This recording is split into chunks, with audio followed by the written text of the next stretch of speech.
Good morning, everyone. Welcome to our DIY competitive research session today. This is actually our sixth session that we've done since the start of this crazy pandemic. We'll just give things a moment or two to let people join. I can see that people are showing up as we speak.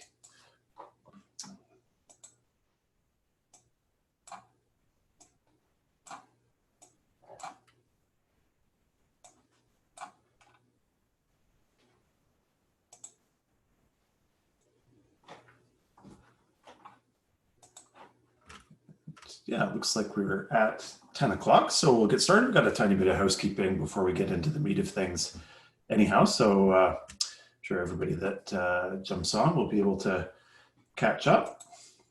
So first off, got a couple of goals today. First, basically, the big goal is to get you feeling empowered to perform your own competitive research and dive in and leverage what we're about to have a look at. And then the other goal is just simply to learn about all the easily accessible tools that you can use to do this. There's truly nothing super complex. It's all fairly straightforward. So yeah, you can read the agenda as well as I can. So I won't jump in there and read that. We are going to be strict to time, so we're going to wrap up the formal part of the presentation by 11, but I'm free and happy to stay on and answer as many questions as people have after that. Happy to chat, brainstorm, maybe we'll look at some additional examples. And one thing just before I go any further, I'll maybe maybe first mention that during the session, questions are welcome. If I say something that's kind of leverages too much jargon or isn't quite understandable, please feel free to ask a question. If there's something more complex, we might leave that until later just so we can make it through our set slides. And yeah, the goal is to move through those fairly quickly so we can have some a good chunk of time to do some exploration with the audience. And if someone could do me a favor and just address me through chat to make sure so that I can know 100% that you're hearing me and that everything's sounding good.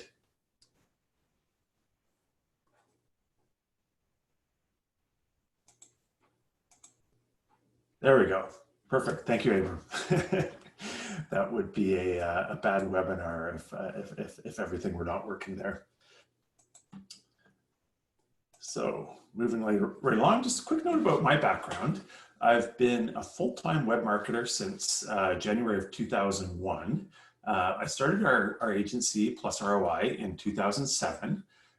So have certainly had some interesting experience with everything from the tiniest of startups to some significant Fortune 500 companies and internet leaders in their fields. And what we found is actually what we've ended up at is sort of, it turns out that we work best and mostly with founder and owner run sort of companies. And that now makes up most of our business across a bunch of different industries. I'm definitely a numbers guy, going back to the 90s when I started in business. The whole marketing concept kind of mystified me, and the softer side of it I never fully bought into, but with the advent of the web, I really got on board sort of the measurable and scientific nature of things and became a marketer. And yeah, so that's where our focus will be. There's a ton of important brand considerations around your competition, and I truly respect the branding side of things, but we're not gonna look at that today too much. And the one thing that I've come to realize is that I'm a bit of a rare generalist in that I have fairly deep knowledge across a variety of web marketing channels, most of them, in fact, at least a level of being able to understand how they fit in an overall strategy, which these days that's called a full stack marketer. Of course, leave it to tech people to come up with a term for something that there has been a term for decades, and just sort of take it as their own. But and I say that as a tech person myself, but definitely kind of a funny thing there. And the one thing that I'm very confident about, feel good about, is just with the broad knowledge, it really allows us to approach things sort of from a channel agnostic perspective and really look at sort of what makes sense for a company rather than view it through the lens of a specific channel. And so one thing that mentioning sort of being a numbers guy and not as creatively brained, but really sort of metrics driven, I just love web marketing. And the big thing, or at least one of the biggest things, is the transparency of it. If you're motivated and want to dig in, you can find out exactly what everybody else is doing. You can assess how much work it's going to be to excel in a different area. You can figure out if it makes sense to compete or not. A bit of knowledge and the right tools, you can find out exactly what your competitors are doing. And then of course the next step is then identifying the strategies to beat them. One great thing about this whole area is that the tools we're going to look at, they're generally either free, or with some of them, they do require a monthly membership, but a lot of those have trials. And if we subscribe to some of these, we have paid memberships to some of these tools, but if you're not using them all the time, you can always either just do a trial, do a whole bunch of research using them, or even just get them a month at a time and then turn them off as you need them. And so the costs, though, are accessible for anybody, really. And one caveat that I'll throw in there is that one thing, when looking at the competition, it's really important to identify if your competitors are actually good at what they're doing. And we'll see a couple examples where this is not the case. And one funny thing is that often there's like national companies that are huge that are actually not good at marketing. And the reason for that is they have enough momentum and enough capital, and they're looking at a customer lifetime value window that's long enough because they've been in business forever. They're looking at a long window for making back profits, and essentially they don't have to be good at it. So for most of us on the call, I'm sure we're not in that case. So again, really important, if you're going to borrow from or learn from somebody's strategies, you want to make sure that they're good at it. And we'll touch on that a bit. The other thing too is just you really want to ensure that they're at a point in their life cycle where it makes sense to compete, or more to the point, it makes sense to leverage the sort of tactics that they're using. I've had CEOs telling me that we want to do what YouTube's doing, or, I think of the number of times someone has told us that they want their website to look like Apple's. And I mean, the Apple one is a great example because that website is great for Apple, but it would be horrendous for a startup.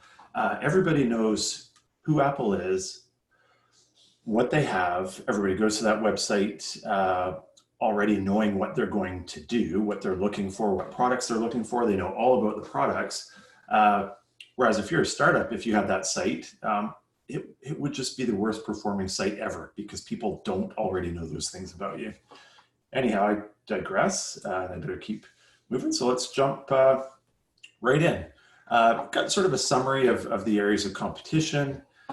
Let's not worry about going through those, as we're about to go through them individually. And one thing I should mention as well is that there will be a recording of this presentation that we'll share afterwards, and as well we'll share the slides. So no need to jot down anything that's in the slides, and again, the video will be available as well. So speed. Let's jump in and have a look at speed as a competitive factor. And what I'll do is just jump. As soon as I find it, we'll jump in. I've got the setup. So GT Metrics is a great tool, and it's one where essentially speed, it's important, interesting competitive factor. I mean, it's a super critical factor on the internet. If your site's not fast enough, people will abandon you, particularly from mobile devices.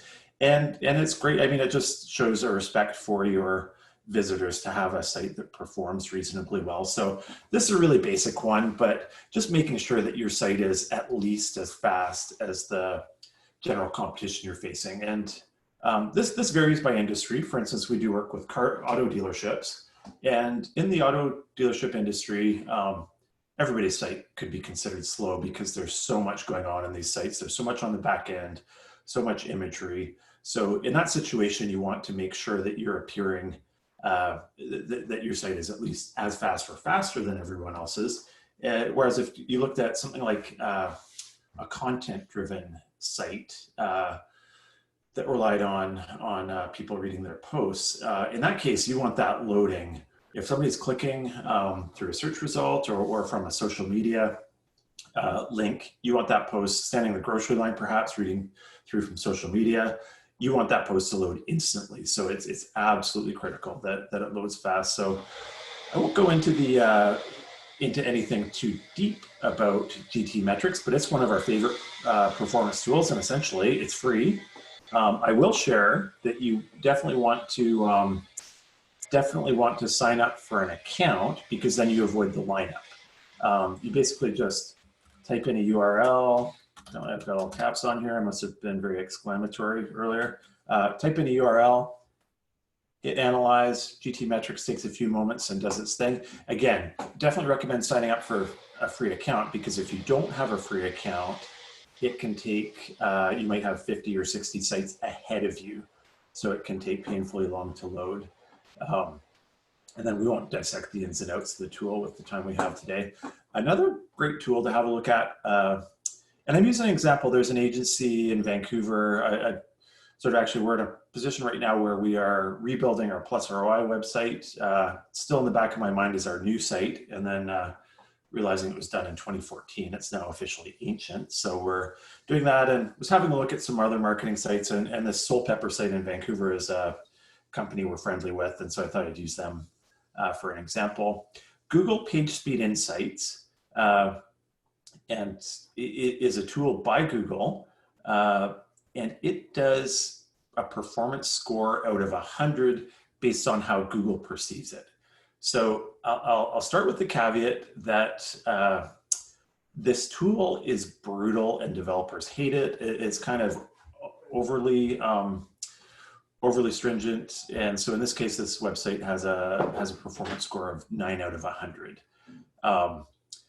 which for mobile you can click through and see on desktop it's 28 out of 100. I mean, my personal recommendation, having seen lots of sites and being familiar with Google PageSpeed Insights, is that you probably want at least a 40 on mobile and an 80 on desktop, particularly if you're on WordPress.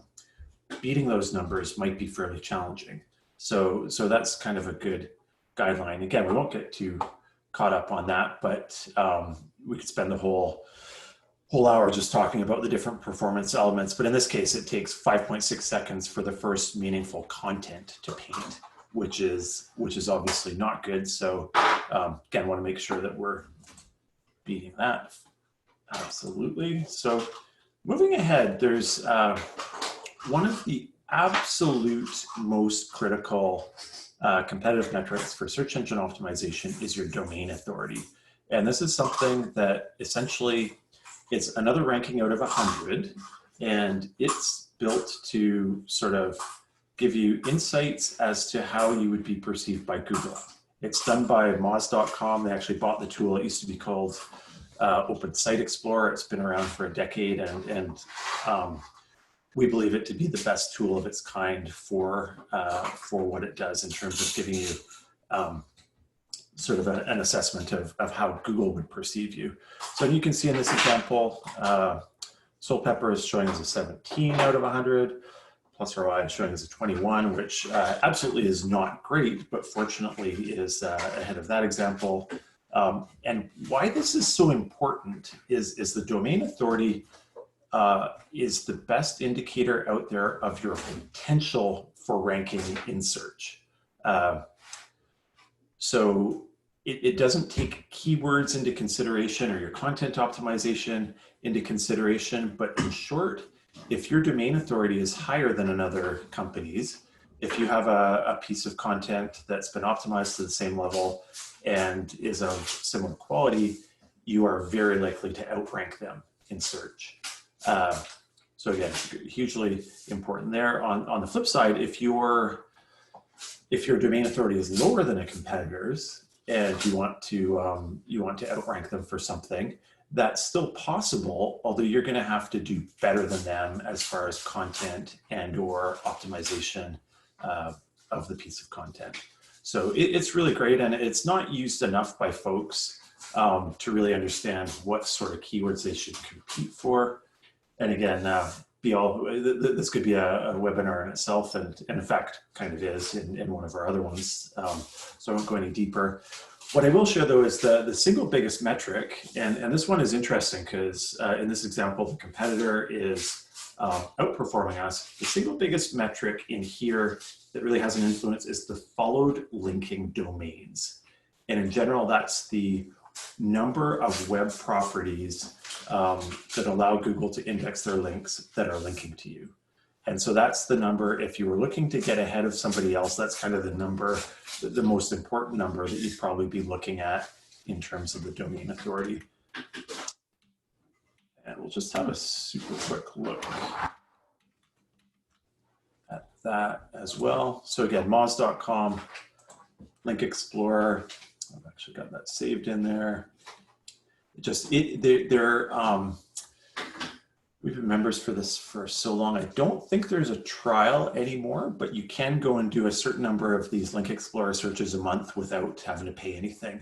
And it's also a tool that you can pay monthly, and it's well worth it, as we'll see a bit looking at some other competitive stuff too. But you can put in any competitor, click Analyze, and there's their information. To compare competitors, there's just this Compare Link Profiles link on the side. Oh, and I see a Q&A is up, but oh, no, apologies for that. That's all good. Yeah, just an absolute ton of value in this tool, and we're going to look at it a little bit further in a minute as well. So looking at links, I've already mentioned links and how critical they are. One thing that most people, when they first find out, they're fairly flabbergasted that, oh, you can actually pick any of your competitor and go and use this tool. And there's another number of other tools that do it as well. But you can go to this tool and actually find out every single link that they have, at least every single legitimate link. So again, going back to the overview of this other website, you can look, oh, quick downloads. There's all links. There's follow links. And if you remember, the follow links are the ones that were really important, that we're really concerned with. They're the ones where websites that allow Google to index the links out from them. So really the ones that contribute most to your search engine optimization. Of course, it's critical that they are quality relevant sites. But in this case, let's just click Export CSV. You hit an export. That'll take a moment or two to come up, but as soon as it comes up, you basically get an Excel document that includes it all. And then here's the link. So you can go through. It's organized according to domain authority and a number of other areas. You can sort it according to different things. If we're looking to find some juicy links or sites that provide links, we typically sort in order of domain authority from highest and lowest, and then go through the URLs. And in looking at the URLs, you can see exactly who's linking to it and linking to the site. And where the real benefit comes from is often, if you haven't done this before, you'll find websites that actually post articles in your industry or share information about your industry, or maybe there's some business sites that you can register on that relate to your industry. And this is kind of some of the lowest hanging fruit for finding places that might link into your website. And again, another area where we could talk for ages about it, but we'll skip over that. So this gets quite fun. There's a tool called SpyFu, which is great if you want to get insights on your competitor's search presence and compare it to yourself. I should note that with these tools, they go really deep, but I'm just kind of going through and sharing some of the absolute sort of top top things there. So the first one is if you're looking in here, so we've entered adroll.com. I was looking at a few samples, and one thing about this SpyFu tool is that it only really works well with large websites, and technically only US and British websites, although often we do find Canadian websites are working in here as well. But I picked adroll.com, which is an online advertising company, as an example. So you enter their name, run the report. Oh, here's the organic search. So this is the search engine optimization, of course, the unpaid search results, and it's showing the 4,600 keywords that they're ranking for, and their 193,000 monthly clicks that they're expecting come from those keywords. So again, we can click on the organic keywords, takes us a level deeper, and then you can find all that you can rank according to a number of different things, like the volume of estimated clicks they're getting from it, the number of searches out there in the universe, a ranking difficulty assessment of how difficult it's going to be to rank. And then that's, again, in my case, for instance, my company is not going to be competing with AdRoll anytime soon. Oh, interestingly, you can see down from below that our download did arrive as well. So we won't dig into that, but I'll just get that out of there. Hugely insightful if you're planning a search engine optimization strategy, or if you want to find out what large competitors are ranking on. Then, of course, the next steps, if you want to win, is for instance, say we did want to compete for the keyword of multi-touch attribution models. My steps would involve going and looking at the domain authority of AdRoll compared to our own domain authority to see if we had a chance to beat them at that. I know in this case we wouldn't, because they're huge and we're tiny.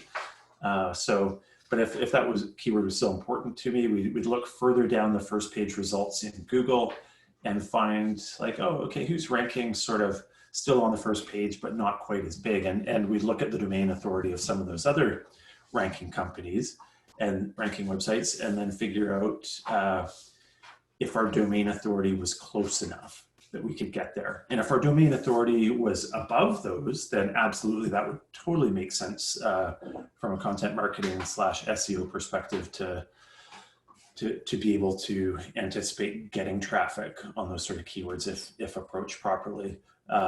On the flip side, if we were a little bit lower in terms of domain authority, we'd then go and have a look at the content that they were actually ranking for those terms. And you can find, really easy to find that sort of information just even directly through search.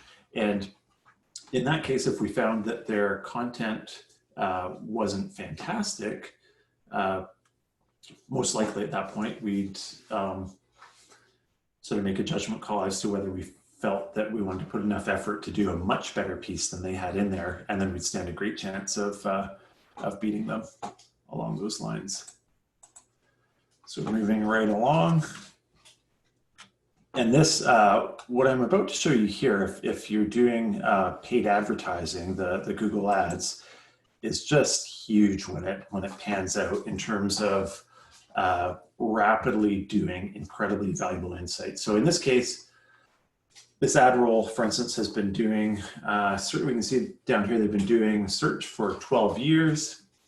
They have 7,800 paid keywords. They're doing approximately 67,000 clicks per month. And hey, so there's some cool stuff here. So first, let's have a look at, we'll jump into the keywords. I'll click on paid keywords. And again, it's showing me all of the keywords that they are bidding on. Over the lifetime, they're showing me the rough cost per click. These figures are not accurate. They're typically a bit on the high side and somewhat scary, but that's probably neither here nor there for the moment. But so yeah, there's all these terms that you can find out. And imagine too, if you're looking at someone who you can see has been doing advertising for 3 years, 5 years, 8 years, you can see they're doing a good job at it. Being able to identify which keywords they're currently marketing for, which ones they've increased their spend on over time, which ones they've decreased their spend on over time, just absolutely can be huge on that front. And then the other thing too is if we click on this 12 years, 3 months tab, we get another great feature. Oh, time for a sip of coffee while that loads. It basically shows their history of advertising. So we can see what they were using for the term display advertising, this is the keyword they're bidding on. We can see exactly what ad they were using in August, last month. We can go back, oh, let's have a look at March's ad. And then so, oh, it's like back in March, they were trying to advertise for a free sign up. Apparently that didn't work for them, but again, you can click through and see at what point they made changes, at what points, oh, okay, all of a sudden they've changed. In July they changed, in August, and they're still running the same concept in August with some different wording in the description. But again, this is where this company has spent literally millions of dollars on advertising, and we can just jump right in and for free go and look at their advertising history and how they've evolved their ads over time. I know there's a couple of software companies on the call, and if you can find some big competitors that have gone through this process, this can just save, sort of dramatically shorten your learning curve and save an absolute ton of money. So jumping back into our thing, I've got a screenshot here that is in a live Google Ads account that we're running right now. There are a few competitors blacked out to maintain privacy there, but essentially what this is, if you're running a search campaign, you can actually you can do an auction insights report and see exactly who's bidding against you and how they're appearing in search in the competition. So in this case, which is actually our client, of course, has a 32% impression share, which means that they're showing up 32% of the time that they would be technically eligible to show up in the Google search ads. Typically that impression share number is dictated by budget. So in this case, if this client tripled their budget, they would probably have close to 100% impression share. It's actually, in practical terms, it's rare to get over sort of about 95% of impression share, but we won't dig into that there. But what's interesting in terms of their competition is that you can have a look through and see, oh, there's this, and this is on, this is a legal topic that they're advertising on, and oh, we can see, oh, there's this other company, and you can see exactly who that company is. It's like, oh, they have a 40% impression share. And then you can also see, well, when we show up, how often do they show up when we show up? And that's the overlap rate. So in 44.7% of searches, this other competitor is showing up when our ads are showing up. And then it's interesting too, there's this position above rate. So you can see how often the other company's ads are positioned above your ads in the ad rankings. And you know what I should do is just quickly jump, and in case anybody's not super familiar with it, but I'll put in a really competitive term, CRM software, soft water. Okay, it's showing the rate. So these are the ads that I'm speaking of. So this would be the first position that Freshwork is in, Keeps in the second, Salesforce in the third, Zendesk in the fourth. Then if you go past the unpaid results, the SEO results here in the middle, there's typically a few more ads at the bottom. And so that's where, jumping back, that's what these metrics are. Top of page rate means you're appearing in the top of the page. Absolute top of page rate means the percentage of time that you're appearing as the absolute first one. And then there's an outranking share, which is how often the other companies are outranking you. And interestingly, I wouldn't get too hung up on the position metrics. And the reason for that is that most Google Ads bid strategies now involve a cost per acquisition or a cost per conversion model, in which case Google will automatically put in a bid that gets you in a position that will maximize your budget.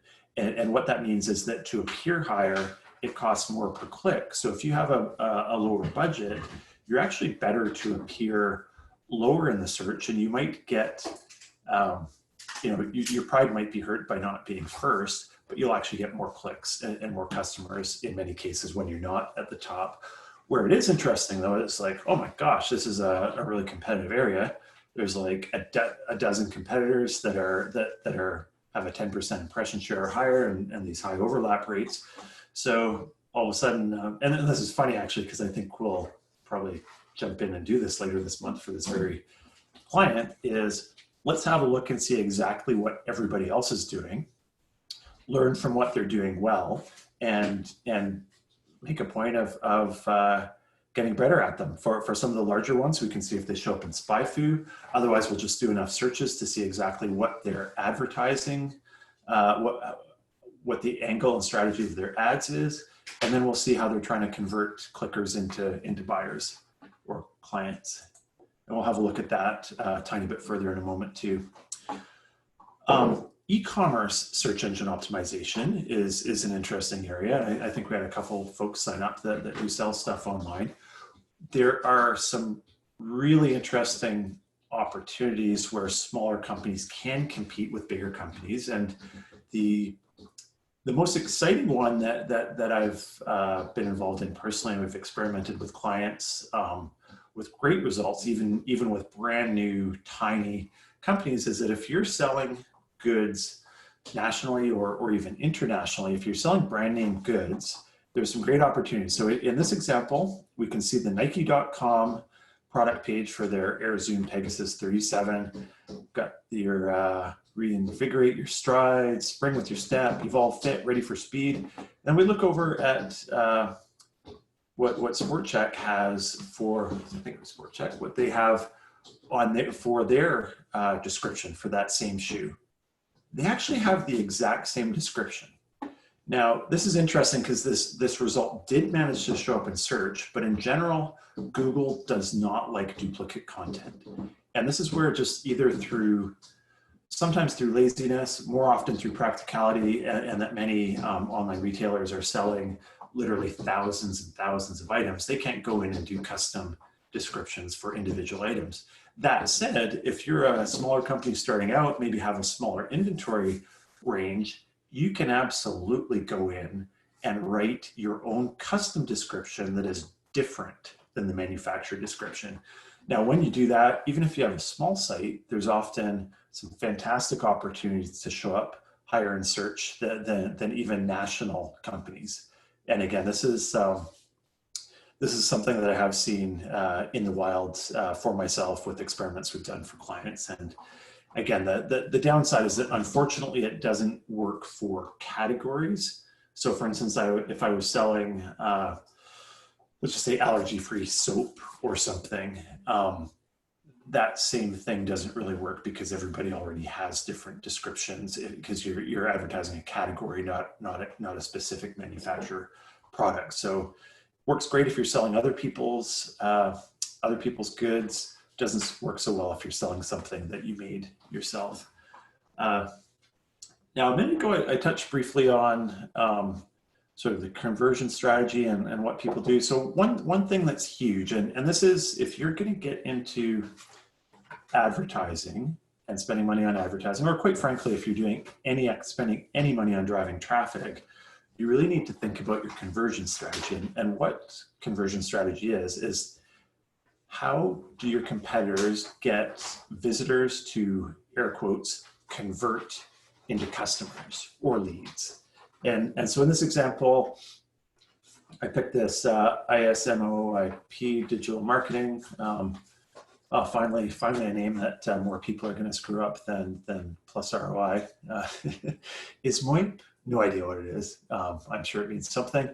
But so in this example, they're a little bit scattered, and I don't actually think that this is a best of breed one, but it's a great example of like, well, here's what they're doing. They are advertising free quotes. So when somebody gets to the website, they're offering free quotes, they're pushing a direct phone call, or they're offering a free trial. So there's the three things that they're using as their strategy. Again, I don't think this is necessarily perfect, but what I would do if we were going to compete against companies in this sort of thing, is go and look at a dozen competitors. You'll see trends, you'll see ones that clearly look like they're doing a good job, as well, just understanding, particularly if you can identify companies that have kind of been born online, if you will, and have had to get all their customers from online. If you can find some examples like that in your industry, those are probably going to be really good. And quite frankly, as much as with e-commerce, we might be able to sell in one step when somebody sees an ad, comes and buys. With most service and larger ticket products, there is an intermediate step. So, and again, that might be a demo, it might be asking a question, submitting a form, it might be booking something, it might be a sign up for your newsletter, it might be some sort of registration, but there's likely going to be an intermediate step, particularly obviously with goods that are, if you're doing goods that are sold offline, there's by default, there's going to be an intermediate step. So the critical thing there is just look at enough of your competition, identify what are they using for that conversion action, or that intermediate step, and then get to work on testing some of those things. And we'll have a look in a minute with an attendee example, but why I really jumped to advertising is that they provide advertising landing pages, provide some of the clearest insights into what people are doing for their conversion actions. And the real reason for that is that people are spending a bunch of money on these ads to drive people to the website. So it really comes into focus. And if people aren't converting, it really comes into focus. So it becomes a really high priority. Ironically, identifying what your most important conversion actions are is equally important as it relates to every bit of other marketing you're doing. So for instance, you might have a great social strategy, great social presence. People are clicking on summaries from your Facebook or LinkedIn feed, and they're coming to your blog posts, but say there's no call to action. You're not even inviting people to subscribe to your newsletter, perhaps, on that page. Essentially, you want to look at any page where somebody arrives on your website and think, what would their logical next step be? And how can we engage with them in that logical next step? So it might be asking someone to book a demo, might be that newsletter sign up, might be asking a question, whatever it is, you really need to figure that out. And until you do, you're not probably going to have a strong web strategy. Inbound marketing and marketing automation. Of course, inbound marketing is the concept that was really made famous by HubSpot. Basically creating, and not that HubSpot invented it, it's been around as long as people have been advertising and in business, basically offering something of value, of informational value to attract people to your business, to build credibility and trust, made famous by HubSpot. And essentially there's no magic there other than to look at the sites that are doing a good job of it and sign up for whatever they're offering. HubSpot, again, is a great example. I'd highly recommend, if you want to see an experience on inbound marketing, go visit the HubSpot website. Don't sign up for anything right away, but then wait to see what ads appear in your display ads on the web, Facebook ads. See what shows up and sign up for one of the informational products they offer. In that case, you'll get to see what they're offering in terms of education and inbound. You'll get to see the process that they lead you through, all of which will be based on their marketing automation platform. Just for fun, the inbound marketing screenshot that I gave there is from Flywheel, which they're a web host. They're actually the web host that we use. We've become a partner, and 3 years ago, didn't have any idea who they were, but I clicked on an ad for reading something about them. Ended up getting their ultimate guide to managing 50 plus WordPress sites, which is, the perfect sort of inbound marketing piece. It's like a piece of information you can give your customers that they absolutely will sign up to read. And in our case, we were having a hell of a time managing a ton of client sites. It was becoming just an absolute nightmare. And long story short, they got us. We now have a 100 site plan with them and have close to 100 clients on their site. It's a fantastic platform. And that's another one too. I'd go to, if you want to see a really good marketing automation and inbound model, go to Flywheel, their URL, there's like a taxi metering company or something that has flywheel.com. So their URL is getflywheel.com. But go there, sign up for something, and then just witness the marketing automation that appears afterwards that comes into your inbox. And yeah, email marketing, another area we see a lot of folks who kind of treat it as a checklist item and basically get out a newsletter every month. Usually says something like, welcome. For April, we have, and they'll talk about themselves, they'll talk, and there's a lot of email that's not done well. So again, I'd recommend going to some websites that do a really good job of email marketing. And just, the example screenshots here, one is this Pro Bike Kit is a store that I ordered something from for cycling at one point or another. They're super aggressive on the selling and shopping side. In that example, those work, but the pure sales emails, eventually recipients tend to get fatigued and sooner or later will unsubscribe if you're too aggressive there. On the flip side, you get ones like this one, actually a client of ours, the Tofino Resort and Marina, they do an incredibly well-written newsletter that it's sort of interesting to read if you're at all interested about what's going on the coast. It's great. So that's the other end of the spectrum on the content side, and some of the best ones actually blend the content with the sales. And again, there's no real magic on a competitive side there, other than just to sign up for newsletters from websites and companies that appear to be doing a good job of them. So Facebook and Instagram ads. So there's something really cool in Facebook called transparency. And I think I got that open. So if you go to someone's, and we don't have the strongest Facebook presence, that's for sure. But if you want to go and see so you know what, I've got to view this as a visitor. If you want to see what another company is doing in Facebook, go to their page, scroll down, there's this page transparency. Oh, if you click on that, it shows you when it was created. Oh, it's funny, our ad must have just, you can go to the ad library. This has changed as of yesterday. Good thing I got screenshots. I learned never to rely on doing things live. As of yesterday, this was what was showing up on our page. Going to the ad library, it shows all the ads that are currently running. We'll have a look at that in a moment as well for a couple of client, or sort of rather attendee examples. But essentially, by clicking on that transparency thing, you can see exactly what ads your competition's running. Super easy to do. And actually it just occurred to me, the reason that has stopped in our feed is that this was advertising today's webinar. And of course that ad would have stopped now. So that's why it's not showing up in the library. Again, super simple thing. The one challenge, of course, is making sure that the companies that you're looking at are actually doing a good job of it, which is not always the case. Social presence, you know what, I'm not even going to dig in too far here, but social presence is another one where really it's just like dig in, look at the social presence, look at the social properties of your competitors, see how many followers they have.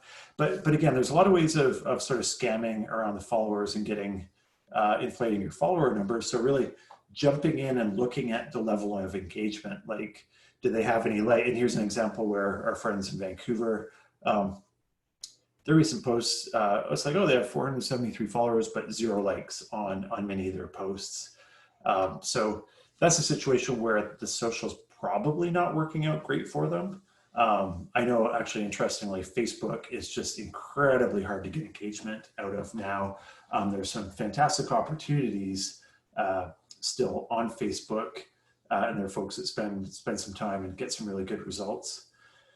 from it, but it's a lot of work. And in our case, again, as a numbers company, we basically don't post anything on Facebook without also boosting it to make sure that it gets the exposure that we need from it. But again, no rocket science on the social presence, other than it is another item. If you're going to totally investigate a competitor to figure out how to beat them, just again, look at every single property. And really, most people have disappointing engagement on their social presence. So what you really want to do is look for the competitors that have lots of engagement, and then figure out what the heck are they doing. Oh, are they advertising their posts? If so, what are they advertising in their posts? Moving along, same thing, content strategy. Everybody's got a blog, it seems like these days, but as we've discovered looking at some of the other tools, you can go and have a look at, this is an agency out of Toronto. It's like, oh, they have an impressive looking sort of content. They're publishing regularly. So my next step would be like, hey, is this actually working? Let's do some searches on the topics that they're actually writing on. Are they showing up in search? If we put that specific blog post page into Link Explorer, does it have any authority? And there's other tools too that we're not even going to get into today, but you can definitely sort of reverse engineer whether someone's social presence is working or not. Again, like I said, are they showing up in SEO? It's like, oh, are they doing social posts about their blog posts? If so, are they getting engagement on them? Have a look at the most current ones, see if they're advertising on them. Again, it seems so simple when you describe it that it seems funny to present on it, but very few people actually take these steps to understand the areas they're going to compete in, like the content strategy. Reviews, everybody knows and understands reviews. The absolute easiest way to quickly gauge reviews is to look at, to Google somebody's brand name and then have a look in their Google My Business profile, and over on the right here, do they have Google reviews? Have a look down below. It'll show Facebook and other reviews right in their profile here.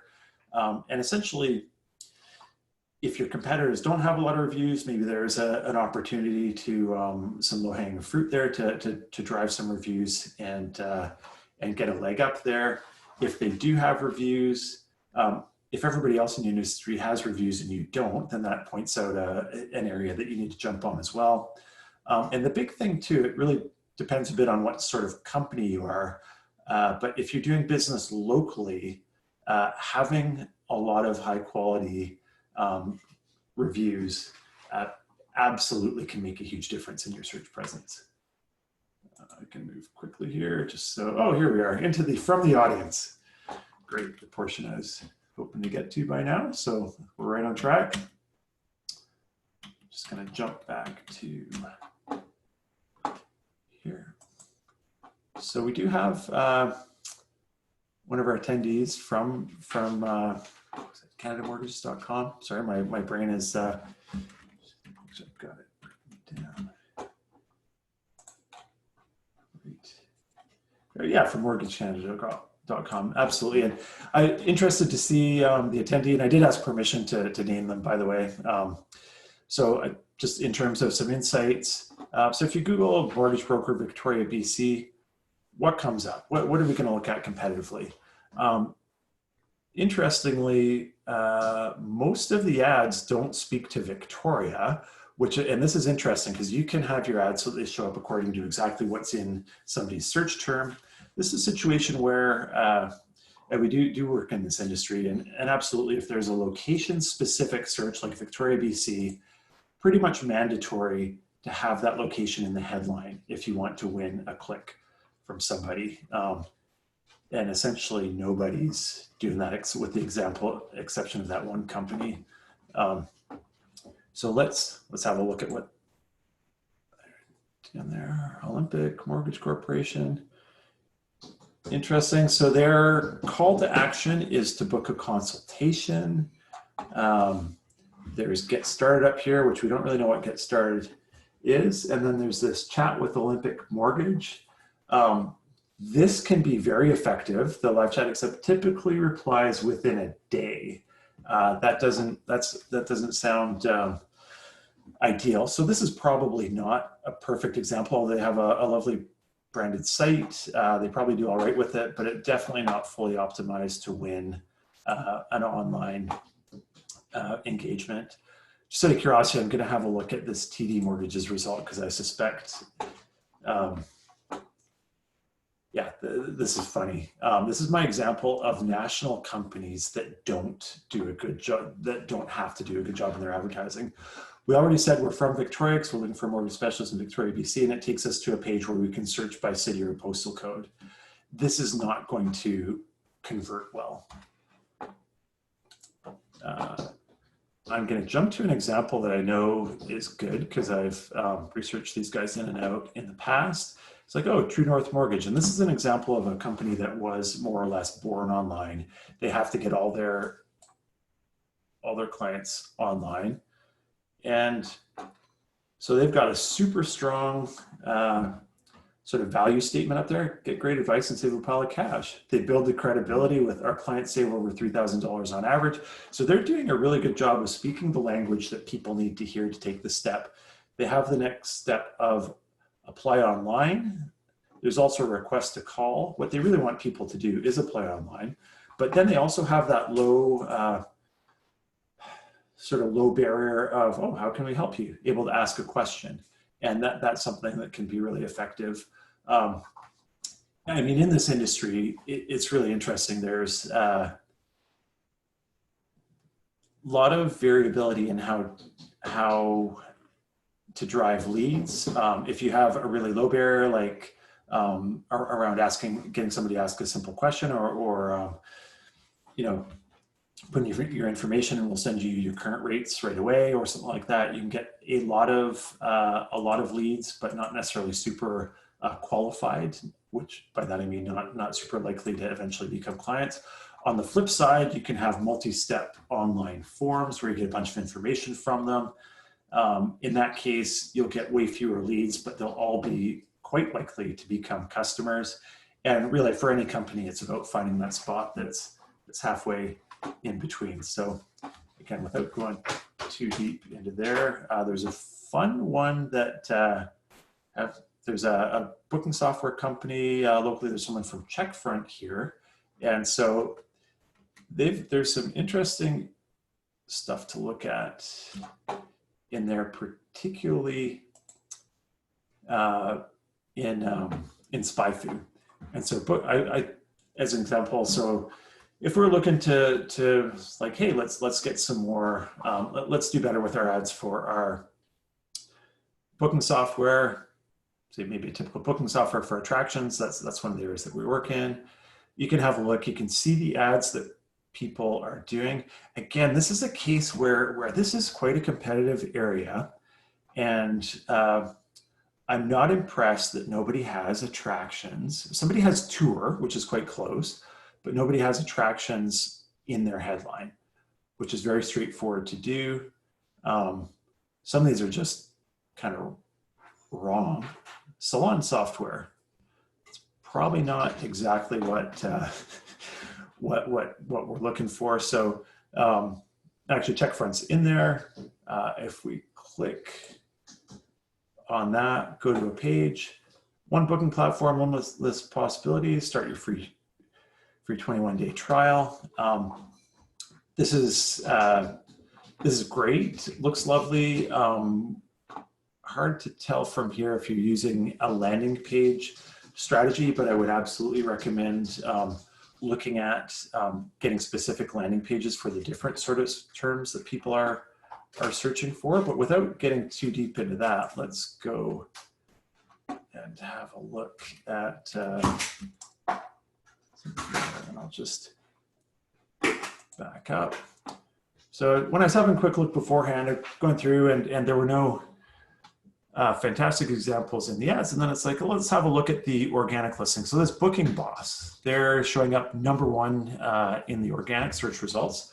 So let's have a look at them at bookingboss.com. SpyFu.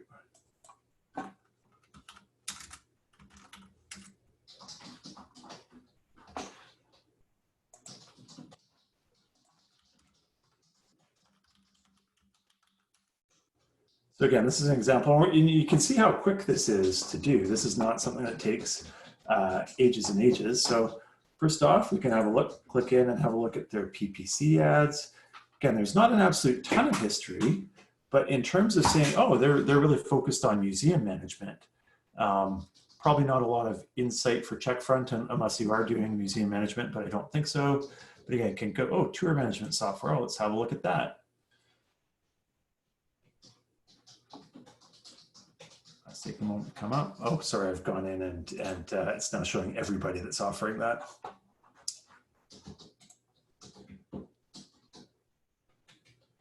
So again, back in there. I won't dig too deep, but interestingly, that's one where it's like the last ad that they changed was in December, so they're not super active in that. But again, we can go through and pick any of these things: tour management app, online tour reservation software, tour book systems, tour booking, tons of opportunity to go in and research what they're doing in those different relevant areas. And again, on the side, we can see all the ads there. Looking at the organic results, click on those, and it's like, oh, they're showing up for some interesting organic results. Oh, tour booking system, that's in their tour booking software. Again, these are ones that if you wanted to be beating them, this is where you find the keywords that they're ranking the best for, compare yourself to comparing them. You know, we'll just actually have a look at that.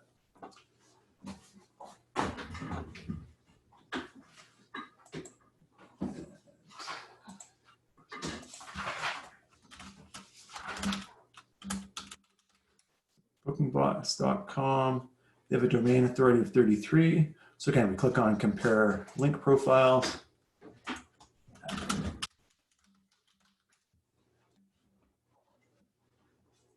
There we go. Wow, so this is interesting. So Checkfront has a domain authority of 65, Booking Boss has a domain authority of 33. Interestingly, Booking Boss appeared first on that search for booking software for attractions. So, and again, I don't actually know at this point that for attractions is a top keyword, but what I do know on that basis is that there's, oh, and see Checkfront's down here. There's absolutely every reason to think that you could be beating this particular company for that kind of keyword. Again, the first step at this point would be to go and identify the highest volume, most important keywords. But that's a really cool competitive insight from there. And looking at the time, I'm going to quickly jump to our last example, which is project management, time management.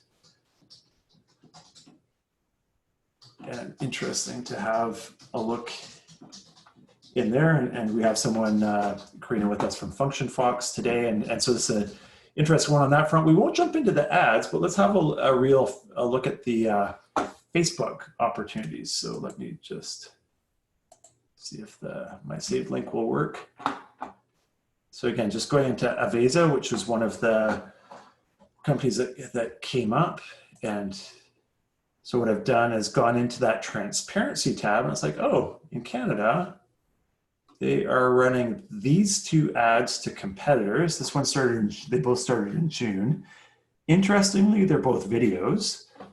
Interesting insight there, because that Facebook really favors videos and makes them quite affordable. And there's actually, you don't typically think of business-to-business marketing in Facebook, but there's a ton of folks that have both interests and job descriptions in there. So there often are some exciting opportunities. So again, if it'd be really interesting to dig into these, learn a bit more about them. You can see exactly what videos they're running.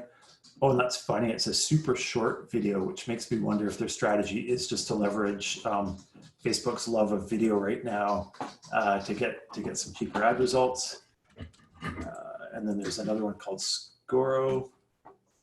And again, this is freely available. It takes about 30 seconds in Facebook to go to the page, click on that transparency button, click on the see all ads.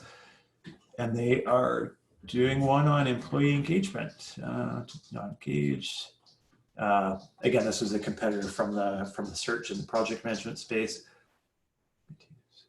Oh, so they're actually advertising. It looks like they're advertising a webinar in that case. So be a super interesting thing to dig into. Maybe they're doing great with the webinars, maybe not. But again, if you were looking to reverse engineer that, it's like, wow, let's sign up for it, go through the whole process and see what happens.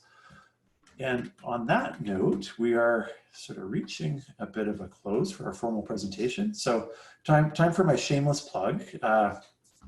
We've been really pleased and really proud to do this series of educational webinars for folks. We've gotten some great feedback. Our hope at the end of it is to become sort of trusted advisors for our community and our audience. And long story short, we have a fantastic team of web marketers that focus on the numbers side of things. If you have any questions at all about web marketing, don't hesitate to drop me a line, send me an email.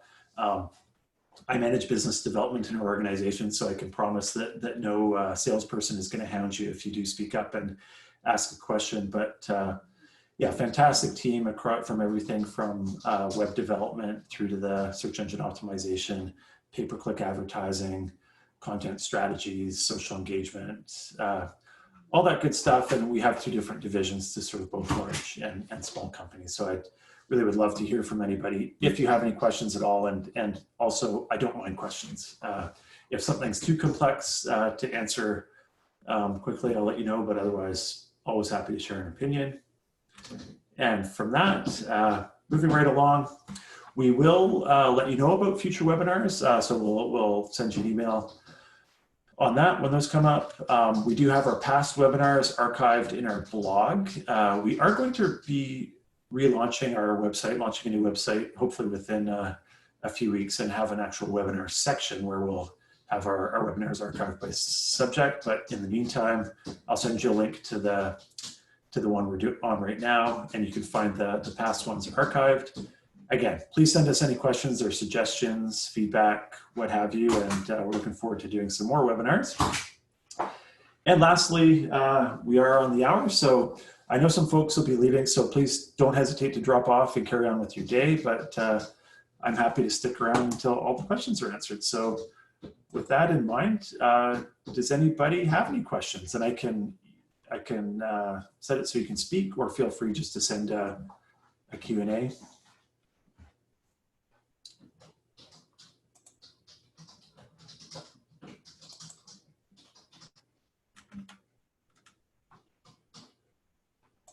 And my Zoom screen has frozen.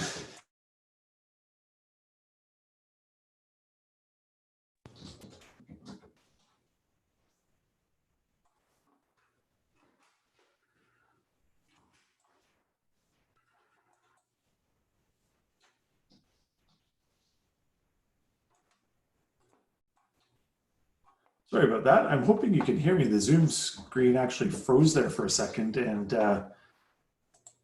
disappeared. So we're having some issues there, but I think we're back on.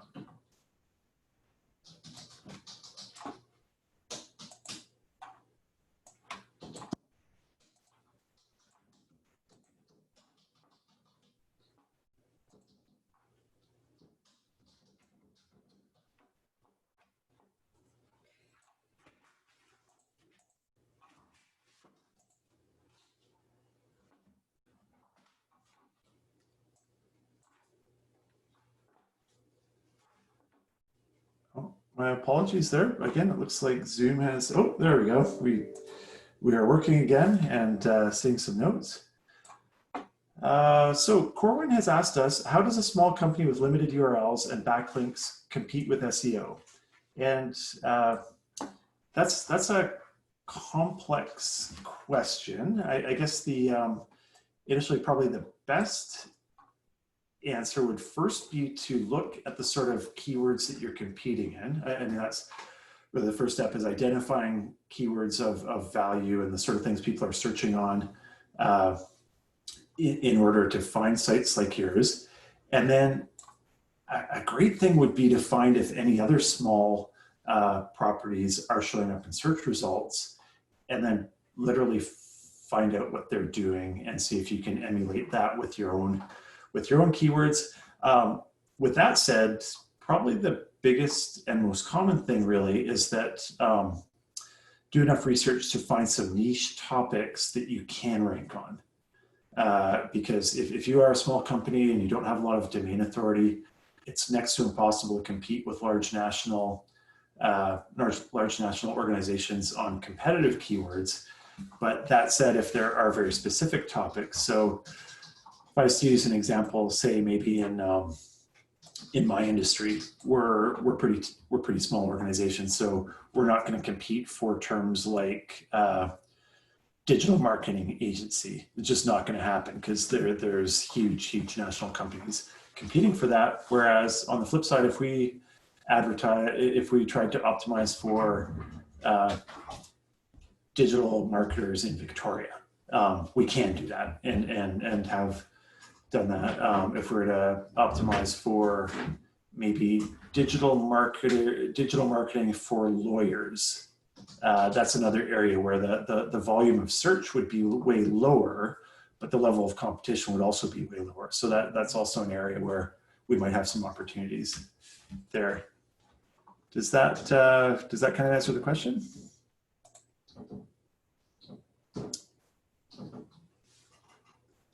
Yeah, that answers the question for me. Thank you. Perfect. Got a few brave souls still on. Any other questions? And you can either ask them in the chat or send me a note, and I can allow you to speak too.